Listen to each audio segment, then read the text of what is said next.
I remember the moment I found out. It was an ordinary Tuesday evening, the kind where the mundane feels almost comforting. The sun had dipped below the horizon, leaving a soft twilight glow in the living room. I was on the couch, my laptop perched on my knees, scrolling through emails when my phone buzzed. A message popped up that shattered my world. "Hey, it's Lisa. You need to know something about Sarah. I can't keep this to myself anymore. She's been seeing someone else." A motivational speaker. His name is Ryan. My heart raced as I read the words that confirmed my worst fears. My wife, the woman I thought I knew, had betrayed me with a man who preached about integrity and honesty. The irony was suffocating. I dropped the phone as if it were hot coal, the screen cracking against the hardwood floor. A whirlwind of emotions hit me. Anger clawed at my insides, but despair was right on its heels, making me feel nauseous. I could still hear the echo of her laughter from earlier that day.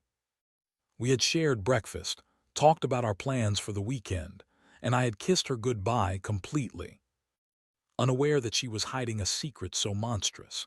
In that moment, the walls of our home felt like a prison. I could see the photos on the walls, each a snapshot of happiness, now tainted.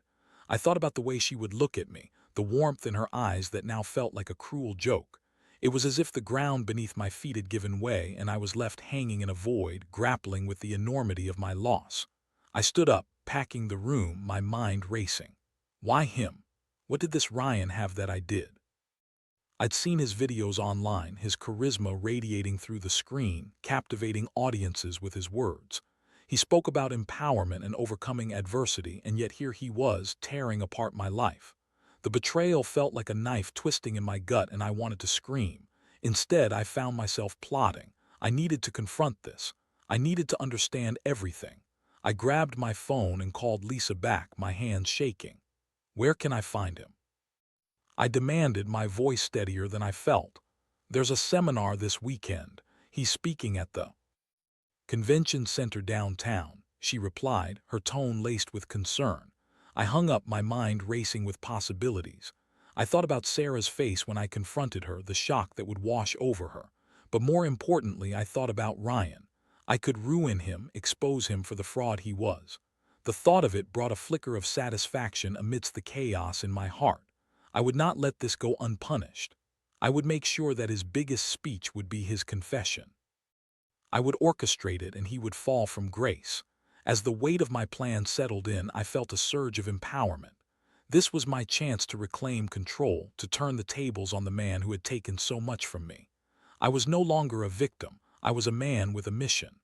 That night, as I lay in bed next to Sarah, who was blissfully unaware of the turmoil brewing in my mind, I felt a new resolve. I would make him pay. I would make them both pay. The days dragged on painfully as I tried to maintain a facade of normalcy. Sarah went about her routine, completely ignorant of the storm brewing within me. Each time she smiled at me, I felt a swell of anger mixed with heartache. I wanted to scream, to shake her and demand answers, but I held back, biding my time. I needed to figure out my next steps. I needed to understand the depths of her betrayal. I often found myself lost in thought, replaying memories of our life together. The first time we met at a friend's party, the way she laughed at my terrible jokes, her hand brushing against mine as we shared a drink. I recalled our wedding day, the vows we exchanged, our dreams for the future. How could she throw it all away for a man who peddled advice wrapped in glitzy packaging? I was consumed by confusion. Was I not enough? Had I somehow failed her?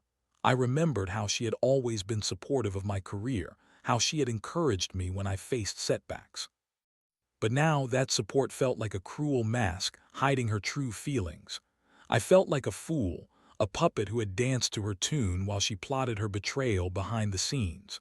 My thoughts often turned to Ryan. The more I learned about him, the more I loathed him. He was charming, articulate, and had a magnetic presence that drew people in. I could almost hear his voice echoing in my mind, preaching about authenticity and honesty while living a life that was anything but. How dare he? He had taken my wife, and for what? A fleeting moment of excitement. I wanted to expose him for the fraud he was, to shatter his carefully crafted image. As I delved deeper into my emotions, I found myself oscillating between rage and a profound sadness. I would lie awake at night, staring at the ceiling, feeling the weight of betrayal pressing down on me. I wanted to confront Sarah to ask her why she had chosen him, but every time I opened my mouth to speak, I hesitated. What would I say? How could I articulate the pain coursing through me without sounding like a broken record of jealousy and insecurity? Instead, I chose to observe. I watched her interactions with her friends, her laughter, the way she lit up when talking about Ryan and his seminars. She had always been passionate about self-improvement, but now, it felt like a joke. I wanted to remind her of the vows we had taken, to confront her with the reality of her actions. But the thought of her reaction, the hurt in her eyes, made me pause. I started to keep a journal, pouring my thoughts onto the pages. It became a cathartic release, a way to process the whirlwind of emotions I felt. I wrote about my love for her, my confusion, and the growing resentment toward Ryan. Each entry was a step closer to understanding my feelings, to finding clarity amidst the chaos. One evening, as I sat at the kitchen table with my journal open, I felt a flicker of determination. I realized that I needed to confront Ryan, not just for my sake, but for the sake of my marriage. I had to know what he had done to her, what he had promised her that I hadn't. I envisioned the scene, the convention center, the crowd hanging on his every word, and me standing in the shadows, waiting for the perfect moment to strike. I could almost hear the applause as he took the stage, basking in the adoration of his followers. But this time it would be different. I would take that moment from him. As I closed my journal, I felt a newfound sense of purpose. I was ready to take action, ready to expose the truth that had been hidden beneath layers of deceit. I would make sure that Ryan's career crumbled, that he faced the consequences of his actions. The path ahead was clear. I would confront them both, but first, I needed to gather information. I needed to learn everything I could about Ryan, his events, and his followers. With a clear goal in mind, I dove headfirst into research. I spent hours online, scouring every corner of the internet for information about Ryan. His social media profiles were filled with inspirational quotes, well-crafted videos of his speeches, and testimonials from people whose lives he had supposedly transformed. The facade he had built was impressive, but I was determined to dismantle it piece by piece. I learned about his upcoming seminars, the venues he frequented, and the promotional strategies he employed. His next big event was just a week away at the convention center downtown, a place where he would be addressing a crowd hungry for motivation and guidance. The timing couldn't have been more perfect. I could already envision how my plan would unfold.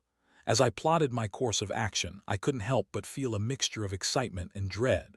I knew that confronting Ryan would come with its own set of risks. What if he turned the tables on me? What if he managed to twist the narrative in his favor? But the thought of doing nothing, of allowing him to continue his charade while he stole my wife's affection, was unbearable. I decided to create a persona for myself, someone who could blend into his world without raising suspicion. I would attend the seminar as a potential client, someone looking for guidance in my own life. I started practicing my speech in the mirror, rehearsing how I would approach him after his talk. I would thank him for his insights, engage him in conversation, and then, when the moment was right, I would drop the bombshell. Ryan, I've been following your work, and I have to say, I admire your dedication to helping others. But I need to know something. What do you think about honesty in relationships? I imagined the look on his face, the confusion before it morphed into realization. I wanted to see his composure crack, to watch him squirm as he realized that I knew the truth. But it wasn't just about the confrontation. I needed evidence, something tangible that would expose him for the fraud he was. I began to think about how I could gather information without drawing attention to myself. I reached out to some of Sarah's friends, casually probing them about Ryan, about what they knew. They spoke of his charm, his charisma, and how he seemed to genuinely care about his audience. I gritted my teeth as I listened, knowing that beneath that charm lay a man who had shattered my life. I also started to dig into his past. I wanted to know if there were any skeletons in his closet, any cracks in the polished exterior he presented to the world. I found some articles that hinted at controversy, a few former clients who claimed he had misled them, but nothing concrete. I needed more. I needed something that would shake his empire to its core. As the days passed, I found myself becoming more and more consumed by my plan. I would lie. Awake at night, my mind racing with thoughts of revenge. I imagined Ryan's face when I revealed to him that I was Sarah's husband, the man he had betrayed. I envisioned the shock, the denial, and then the realization that his carefully constructed world was about to come crashing down. But amidst the rage and the desire for revenge, I began to feel a shift within myself. I was no longer just a man seeking vengeance. I was reclaiming my power. I realized that I had allowed myself to be a victim for too long, and now I was taking control of my narrative. This wasn't just about Ryan. It was about me standing up for myself, for my marriage, and for the life I had built. I started to exercise, taking out my frustrations on the treadmill. Each drop of sweat felt like a release, a way to channel my anger into something productive. I began to eat healthier, to take care of myself in ways I hadn't for years. I was transforming, and with each passing day I felt stronger. As the date of the seminar approached, my resolve hardened. I had a plan, a purpose, and I was ready to execute it. I would confront Ryan, expose him, and in doing so, reclaim my dignity. I would show Sarah that I wasn't the weak husband she thought I was. I would make her see the truth of what had happened, and whether she chose to stay or leave, I would emerge from this stronger than ever. The night before the seminar, I sat in front of my laptop, a mix of excitement and anxiety coursing through me. I was ready. Tomorrow would be the day everything changed. The day of the seminar arrived, and I felt a whirlwind of emotions swirling within me as I stood outside the convention center. The building loomed large, its glass facade reflecting the morning sun, and I could hear the faint buzz of excitement from within. A line of eager attendees snaked around the entrance, all waiting to hear Ryan speak. I took a deep breath, steeling myself for what was to come. I wore a crisp shirt and slacks, presenting myself as a polished, aspiring individual who had come seeking guidance. As I joined the line, I could see groups of people chatting animatedly, their faces lit up with anticipation. I felt like an imposter among them, but I pushed that thought aside. I was here for a purpose, and I wouldn't let nerves get the best of me. Once inside, the atmosphere was electric. The main auditorium was filled with people, all buzzing with energy as they took their seats.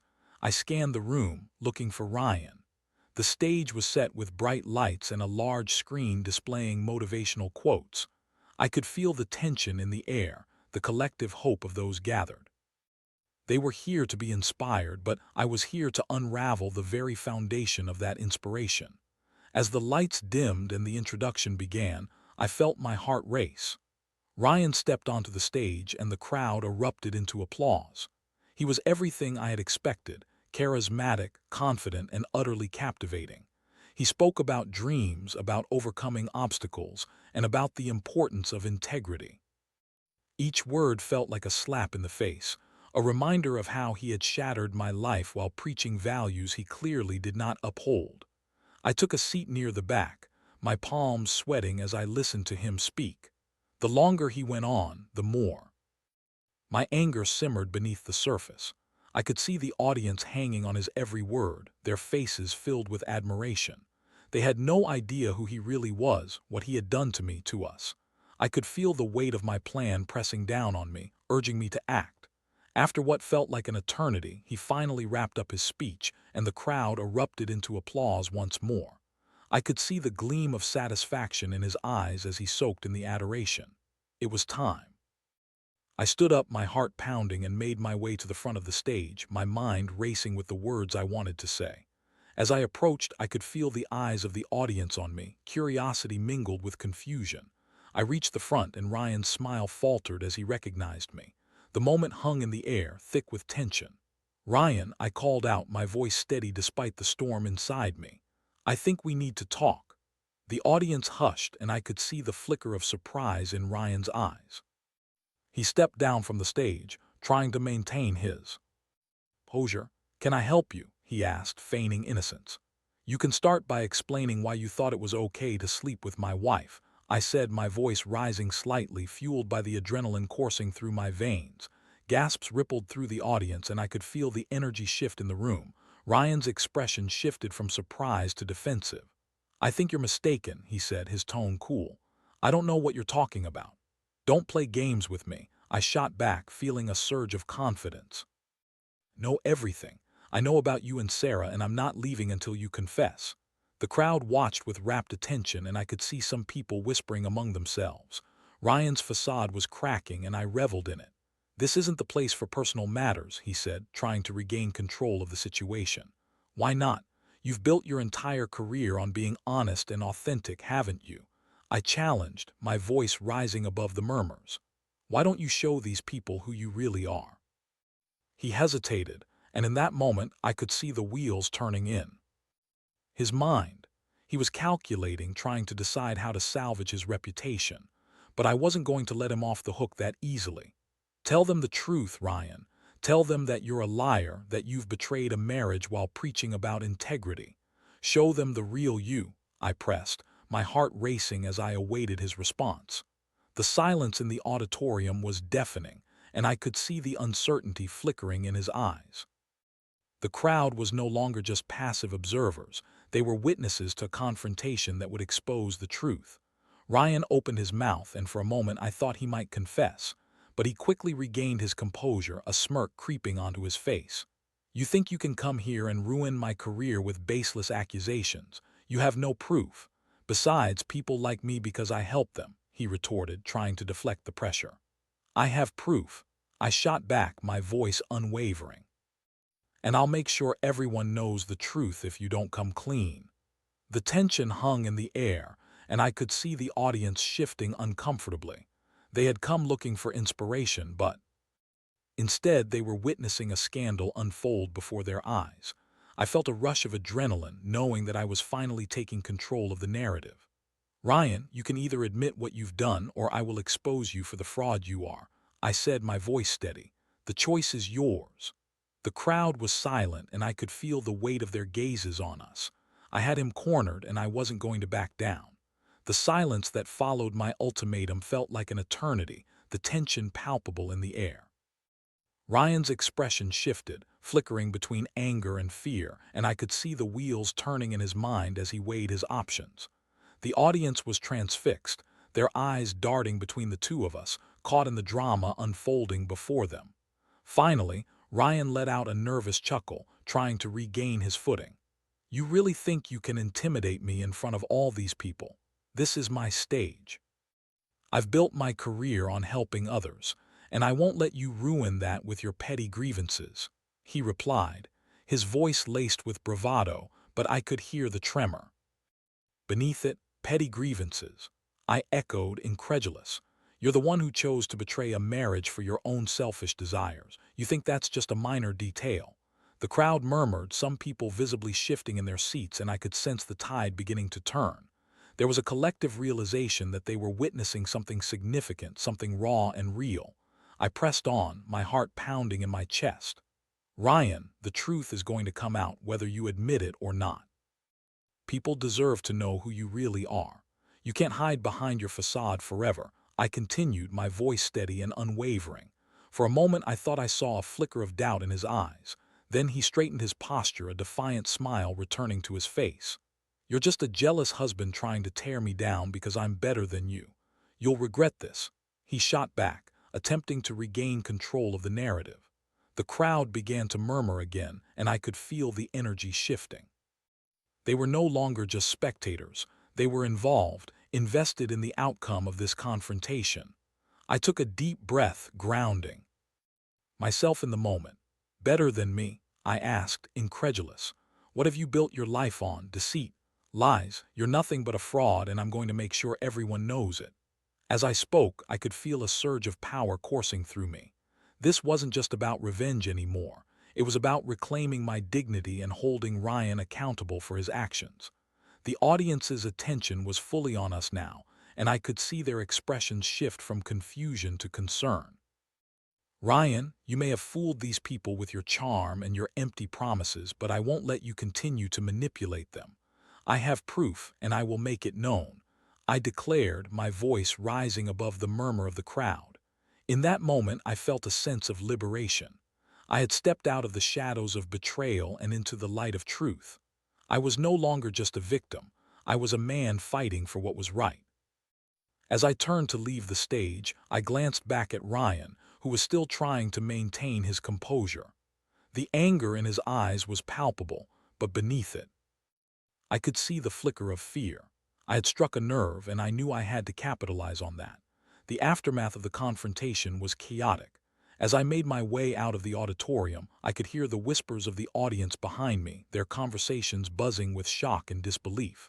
I felt a mix of exhilaration and anxiety coursing through me. Had I really done it? Had I truly exposed him for the fraud he was? Outside the convention center, I took a moment to collect my thoughts. The adrenaline was still pumping through my veins, and I realized that this was just the beginning. I needed to follow through on my promise. I had to gather the evidence I had mentioned, the proof that would unravel Ryan's carefully constructed image. Over the next few days, I worked tirelessly. I contacted former clients of Ryan's, gathering testimonials and evidence of his deceit. I scoured the internet for any dirt I could find, and I reached out to journalists who had covered his seminars in the past. I was relentless in my pursuit of the truth. As I dug deeper, I uncovered more than I had anticipated. There were complaints from clients who felt misled, allegations of unethical behavior, and even a few instances where he had promised results that he had failed to deliver. Each piece of information felt like a victory, a step closer to bringing him down. But amidst the chaos, I also had to confront my own feelings about Sarah. I hadn't spoken to her since the seminar, and the silence between us was deafening. I knew I had to face her, to confront her about what had happened. But I was still grappling with my own emotions, anger, sadness, betrayal. When I finally mustered the courage to call her, I felt a mix of dread and anticipation. She answered on the second ring, her voice soft and hesitant. "Hey, can we talk?" I nodded even though she couldn't see me. "Yeah, we need to talk. I need to know why." As we arranged to meet, I felt the weight of the moment pressing down on me. I was ready to confront her, to demand answers, but I also knew that I had to remain open to whatever she had to say. I arrived at the cafe, my heart racing as I waited for her to arrive. I was about to face the woman I loved, the woman who had shattered my trust. The cafe was bustling with life, but I felt like I was in a bubble, isolated from the surroundings. My heart raced as I waited for Sarah to arrive, the anticipation of our conversation weighing heavily on my mind. I had spent the last few days gathering evidence against Ryan, but now I was faced with the more pressing issue, my marriage. When she walked in, my breath caught in my throat. She looked beautiful as always, but there was a heaviness in her gaze that mirrored my own turmoil. I gestured for her to join me, and as she sat down, the silence hung thick between us. "Thank you for meeting me," she said, her voice barely above a whisper. I nodded but didn't respond. I needed her to speak first. I wanted to hear her side of the story, to understand how she could betray the vows we had taken. "Ryan told me he could help me with my personal growth," she began, her eyes darting away from mine. I was drawn to his confidence, his passion for helping others. I thought it would be harmless. Harmless. The word echoed in my mind like a bitter pill. "So you decided to sleep with him," I said, my voice steady but laced with hurt. "You thought that was harmless." Her eyes filled with tears and she shook her head. "I made a mistake. I was lost and I didn't know how to communicate that to you. I thought I could find something in myself through him, something I was missing in our relationship." I felt the anger rise within me, but I held it back. "You didn't think to talk to me, to try and figure things out together." "I should have," she admitted, her voice trembling. "I was selfish. I wanted to feel empowered, and in doing so I hurt you. I never meant for it to go this far. I never meant to fall for him." The confession hung in the air, and I could see the remorse etched on her face, but part of me felt a wave of frustration. "You fell for him. You didn't just sleep with him. You let yourself become emotionally involved. That's what hurts the most." "I know," she said, her voice breaking. "And I'm so sorry. I can't express how much I regret what happened. I was caught up in the moment and I let it cloud my judgment. I love you and I want to fix this." Her words struck a chord within me, but they also ignited a flicker of doubt. Could I forgive her? Could I trust her again after everything that had happened? I had spent the last few days contemplating the future of our marriage, and while I still loved her, the road ahead felt uncertain. "I've been dealing with my own feelings, Sarah," I said, my voice softer now. "I've been angry, hurt, betrayed, but I also realized that I need to focus on what I want moving forward. I don't want to be a victim anymore. I'm ready to reclaim my life, and that includes deciding what happens between us." She nodded, tears streaming down her cheeks. "I understand. I want to do whatever it takes to earn your trust back. I'll take responsibility for my actions. I'll go to therapy, whatever it takes." I appreciated her willingness to take accountability, but I knew that rebuilding trust wouldn't be easy. "It's going to take time, Sarah. I need to see that you're committed to this to us. I want to believe that we can work through this, but it's going to require effort from both of us." "I'm ready," she replied, her voice steady. "I've realized how much I've taken you for granted, and I don't want to lose you." As we talked, I felt the weight of our conversation begin to lift. It was a long road ahead, and I knew that the scars of betrayal would take time to heal. But for the first time since discovering the affair, I felt a glimmer of hope. After we left the cafe, I spent the next few days finalizing my plan against Ryan. I gathered all the evidence I had collected, testimonials, complaints, and articles, and prepared to expose him for what he truly was. I reached out to journalists and made sure they understood the importance of the story. When the article was finally published, it was like a weight had been lifted off my shoulders. Ryan's empire began to crumble as more people came forward with their own stories of deceit and manipulation. I watched as his carefully crafted image shattered, and it felt like justice had finally been served. In the weeks that followed, Sarah and I worked diligently on our relationship. We attended couples therapy, had difficult conversations, and slowly began to rebuild the trust that had been broken. It wasn't easy, but I could see the effort she was putting in, and it made me hopeful for the future. Through this experience, I learned that betrayal can either break you or force you to grow. I chose growth. I realized that I had the power to reclaim my narrative and to define my own worth. I had faced my demons, confronted my fears, and emerged stronger on the other side. As I look to the future, I know that love requires vulnerability and honesty. I've learned to communicate openly with Sarah about my feelings and needs, and in return, she has shown me a deeper level of commitment. We are not the same people we were before the affair, but perhaps that's a good thing. We are learning to love each other anew, with a deeper understanding of what it means to truly connect. I'm not sure what the future holds, but I'm ready to embrace it, armed with the lessons I've learned from this painful chapter of my life. I will not let betrayal define me. Instead, I will use it as a catalyst for growth and resilience. And as for Ryan, he has become a cautionary tale, a reminder that charm can often mask deceit, and that true integrity lies in one's actions, not just in words.